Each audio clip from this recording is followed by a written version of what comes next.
Hello all. Active voice passive voice base பண்ணி நமக்கு S A எக்ஸாமில் ஒரு கொஸ்டின் கேட்டிருக்காங்க. என்ன ஆன்சர்னு பார்ப்போமா?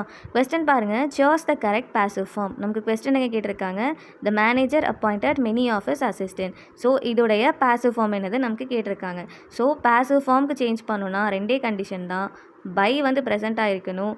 தென் செகண்ட் ஒன் ஆப்ஜெக்டை ஃபாலோ பண்ணி நமக்கு சப்ஜெக்ட் வரணும். அண்ட் வேர்ப் வந்து ஆக்டிவ் வாய்ஸில் என்ன இருக்கோ அதுக்கு தகுந்த மாதிரி பாசிவ் வாய்ஸில் நம்ம சேஞ்ச் பண்ணணும். இப்போ பார்ப்போமா? மேனேஜர்ன்றது சப்ஜெக்ட், அப்பாயிண்டட்ன்றது வேர்ப், மெனி ஆஃபீஸ் அசிஸ்டன்ஸ் அப்படின்றது ஆப்ஜெக்டாக இருக்குமா? ஸோ இங்கே ஆப்ஜெக்ட் தானே ஃபர்ஸ்ட் வரணும். அப்போ மெனி ஆஃபீஸ் அசிஸ்டன்ஸ் இவங்க தான் ஃபர்ஸ்ட் வருவாங்க. இப்போது இங்கே என்ன வேர்ப்ங்க இருக்குது? அப்பாயிண்டட் அப்படின்றது நமக்கு சிம்பிள் பாஸ்டா. ஸோ V2 வந்துட்டு இருக்குது.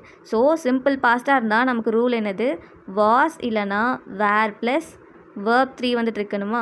இப்போ நமக்கு வாஸ் வருமா வேர் வருமா? அதை ஆப்ஜெக்ட் தான் டிசைட் பண்ணும். இங்கே என்னங்க இருக்குது? அசிஸ்டன்ஸ் எஸ் இருக்குல்ல, ப்ளூரல் தானே. அப்போ என்ன வரணும்? வேர் தானே வரணும். அப்போது சென்டென்ஸ் ஃபார்ம் பண்ணுங்கள். மெனி ஆஃபீஸ் அசிஸ்டன்ட் ஆப்ஜெக்ட் வந்தாச்சு. ப்ளஸ் இந்த இடத்துல நமக்கு என்ன ஃபார்ம் வேர்ப் வந்துட்டு வரும்? வேர் வருமா? தென் அப்பாயிண்டட்னு இருக்குது. அந்த அப்பாயிண்டட் அப்படியே தான் இருக்கும். So many office assistants were appointed. Then இதோட என்ன வரணும்? பை வரணுமா? பை சப்ஜெக்ட் என்னது? The manager. கிளியராக இருக்கா?